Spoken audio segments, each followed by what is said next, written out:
بسم اللہ الرحمن الرحیم۔ دیکھنے اور سننے والوں کو السلام علیکم۔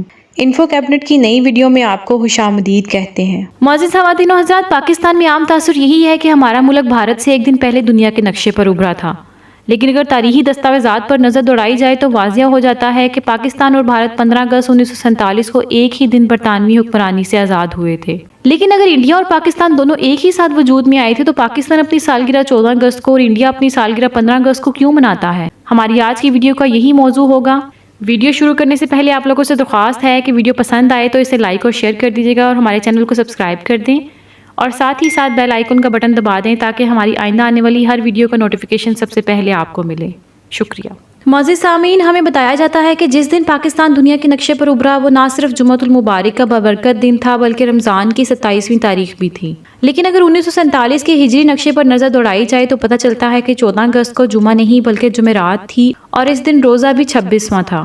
ملک کے بانی قائد اعظم محمد علی جناح نے جب 15 اگست کو ریڈیو پر قوم سے خطاب کرتے ہوئے انہیں آزادی کی مبارکباد دی تو ان کے الفاظ کچھ یوں تھے، جس کا ترجمہ کچھ یوں تھا: 15 اگست آزاد اور خود مختار پاکستان کی پیدائش کا دن ہے۔ یہ مسلم قوم کی منزل مقصود کی علامت ہے جس نے پچھلے چند برسوں میں اپنے وطن کے حصول کے لیے عظیم قربانیاں پیش کیں۔ خواتین و حضرات، اگر اس دور کے ڈاک ٹکٹ دیکھیں تو ان پر بھی آزادی کی تاریخ 15 اگست درج دکھائی دیتی ہے۔ اس کے علاوہ انگریزوں کی طرف سے 28 جولائی 1947 کو برصغیر کی آزادی کے قانون انڈین انڈیپینڈنس ایکٹ 1947 کی پہلی شق کہتی ہے: اگست کی 15 تاریخ سال 1947 سے دو آزاد ملک وجود میں آ جائیں گے، انڈیا اور پاکستان۔ خواتین و حضرات، یہ تو واضح ہو گیا کہ پاکستان اور بھارت دونوں ایک ہی ساتھ ایک ہی لمحے میں وجود میں آئے تھے، یعنی 15 اگست کو رات 12 بجے۔ سوال یہ پیدا ہوتا ہے کہ وہ کون سی وجوہات تھیں جس کی وجہ سے پاکستان اپنا یوم آزادی 15 اگست کے بجائے 14 اگست کو مناتا ہے؟ آئیے ان وجوہات کا جائزہ لیتے ہیں۔ ہندوستان کے آخری وائسرائے لارڈ ماؤنٹ بیٹن نے 15 اگست کو ہی نئی آزاد ہونے والی ریاستوں کو پاور ٹرانسفر کرنا تھی، لیکن ایک ہی وقت میں دونوں جگہ یعنی دلی اور کراچی میں وائسرائے کی موجودگی ممکن نہیں تھی، جبکہ ایکٹ کے مطابق ایک ہی وقت بنتا تھا۔ لیکن یہاں صرف وائسرائے کی دونوں جگہ دستیابی کا مسئلہ نہیں تھا، اصل مسئلہ یہ تھا کہ وہ ہندوستان اور پاکستان یعنی دونوں ریاستوں کے بیک وقت گورنر جنرل بننے کے خواہش مند تھے۔ ہندوستان نے تو ان کی اس خواہش کے آگے سر جھکا دیا، لیکن قائد اعظم نے انکار کر دیا۔ یوں اگر وہ پہلے ہندوستان کو پاور ٹرانسفر کرتے تو ظاہر ہے کہ وہ انڈین گورنر جنرل بن جاتے، اور قائد اعظم کو یہ بات منظور نہ تھی کہ ایک انڈین گورنر جنرل پاکستان کو پاور ٹرانسفر کریں۔ لہٰذا اس کا حل یہ نکالا گیا کہ برٹش کے وائسرائے 15 اگست سے پہلے یعنی 14 اگست کو ہی پاکستان کو پاور ٹرانسفر کر دیں گے۔ چنانچہ وائسرائے 13 اگست کو ہی کراچی آ گئے اور اگلے دن 14 اگست کو قائد اعظم کو ایک تقریب کے ذریعے پاور ٹرانسفر کر دی۔ ناظرین اکرام، دوسری وجہ یہ بھی بتائی جاتی ہے کہ 14 اگست 1947 کو ہندوستان میں 26 رمضان المبارک کا دن تھا اور لیلۃ القدر تھی۔ یوں 27ویں کی شب پاکستان کا وجود میں آنا بہت مبارک بات تھی۔ ناظرین اکرام، کچھ لوگ دونوں ممالک کے ٹائم زون کے فرق کو بھی ایک وجہ مانتے ہیں۔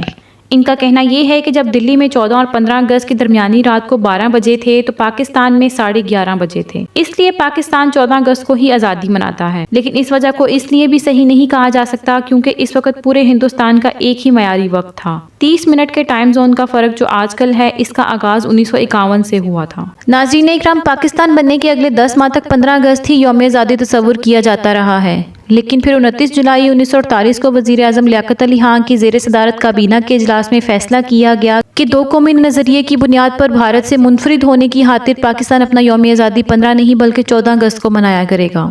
بعد میں قائد اعظم نے بھی اس کی منظوری دے دی۔ 14 اگست کو آزادی کا دن منانے کے حوالے سے ایک اور اہم بات یہ بھی ہے کہ کشمیر میں ڈوگرا راج کے خلاف جب تحریک چل رہی تھی تو اس جدوجہد کی ابتدا 1931 جولائی میں ہوئی تھی۔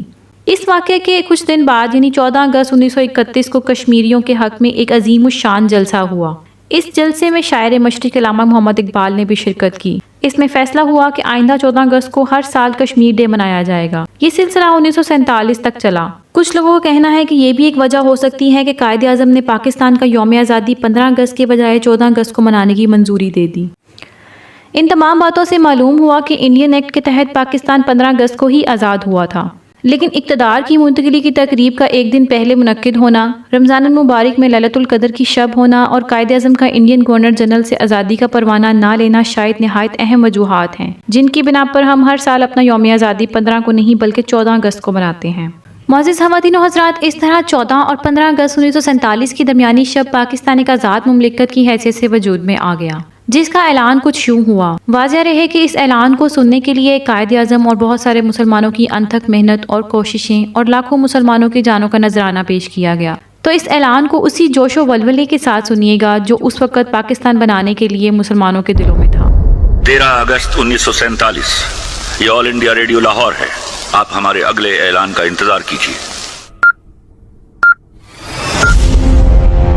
14 اگست 1947 یہ ریڈیو پاکستان لاہور ہے۔ آپ کو پاکستان مبارک۔ آخر میں اللہ تعالیٰ سے دعا ہے کہ رہتی دنیا تک پاکستان قائم و دائم رہے اور شاد و آباد رہے، آمین ثم آمین۔ مجھے اجازت دیجیے، آئندہ ایک نئی ویڈیو کے ساتھ آپ کی خدمت میں حاضر ہوں گی۔ اللہ پاک آپ کا حافظ و نگہبان۔